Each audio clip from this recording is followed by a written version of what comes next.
Hi, Deepa Rani Shekhar from Transform Life Programs. Love and Light.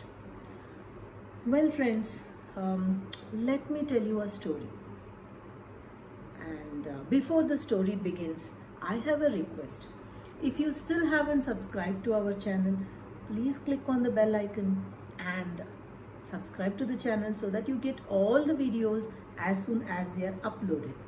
So we will be very happy to have you as a privileged subscriber. So coming back to the story, there is this boy who was flying kite with his mother. You know, flying kite is always fun. Many countries, many cultures have this embedded in the culture where kite flying is a part of traditional festivals and stuff. And the little boy is flying a kite and he tells his mother, "Mom, I think the string that is holding the kite is restricting the kite from flying higher. So that's where the kite is not flying much higher." The mother, without another word, just snaps the string and lets the kite go. But within a few seconds, the kite plummets and falls down to the ground. The boy is very disappointed. So the mother tells him, "My dear son, this is a lesson to you to always stay connected to the ground, to whoever is holding you from the ground, the string.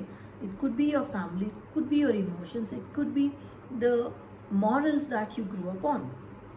And if I have to tell you something, the earth doesn't go overboard or doesn't make any attempt to hold you back. It is we who have to be always consciously connected to the ground, connected to the earth.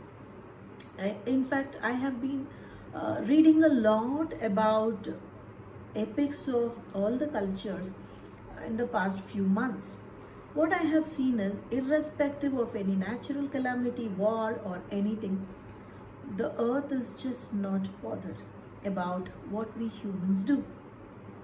It just goes on the same way it is.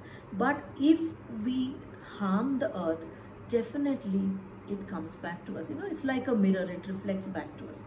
But about our achievements, about our failures, the earth is just not bothered. Be it pandemics, be it natural calamities, it is just not bothered. So it just goes on. You know, the one calamity I remember is the tsunami. There were a lot of people who were killed, death and destruction of property, but life went on. It did not affect the earth, but it affected us, the humankind. So now what is that I want us to remember is, let us be grateful to the earth and not be demanding from the earth.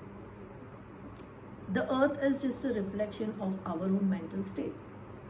So what is that we are so disturbed about? The disturbance is showing as a pandemic.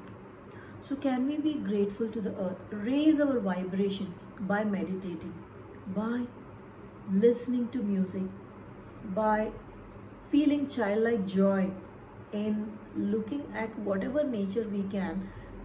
Especially from the cities, there isn't much nature left. Can we do that? Can we keep giving gratitude to all that we have so that our vibration shifts?